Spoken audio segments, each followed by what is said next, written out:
Акымжанович, элибизде жакшы сөз бар, жаз жарыш, күз күрөш дегендей. Мына күз келип, бүт дыйкандарыбыз талаларда өзүнүн жаз эккен эгиндерин топтоп жатышат. Эң көйгөйлүү, Алмаз Акымжанович, азыр бүгүнкү күндө эң көйгөйлүү болуп аткан бул пахта, дыйкандарыбыздын пахтасынын бүгүнкү күндө баасына болуп аткан баягы нааразычылыктар болуп атат.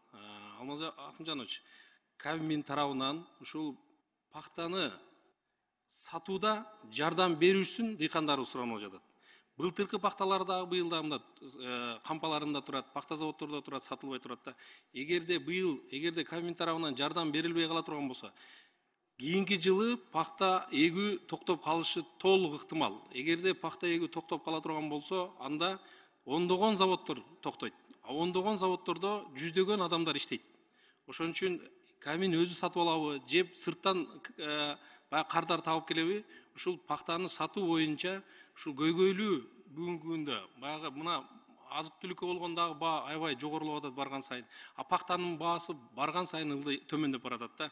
Ушул боюнча дагы Жамиля Кубанычбековна протоколдук тапшырма берсек, андан кийинки маселе бул өзүңүздөргө белгилүү болгондой Аксы району, Нокен, Базар Коргон, Сузак, өзгөн райондордо Кудайымдын кудурети менен жаралып калган жаңак токойлорубуз бар. Жаңактын мөмөсү бышып бүгүнкү күндө. Ал жаңакка дагы кардар жок. Сатууга бүгүнкү күндө 20 сомдон 60 сомго чейин болуп атат.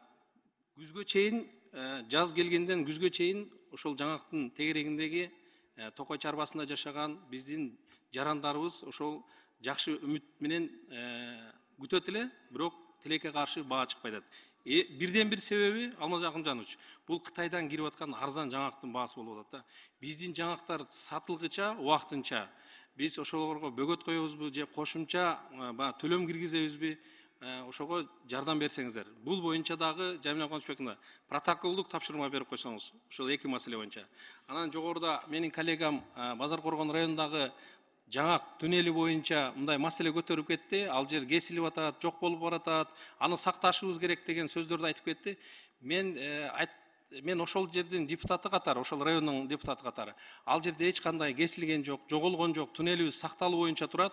Бирок ал жерге жергиликтүү бийлик ошол жерге жаңак жай кезинде аябай алды салкын болот экен, жана кооз болот экен, ошол жерге баягы соода сатык жана ошондой эле баягы тамак аш кыла турган жерлерди уюштуруп берди.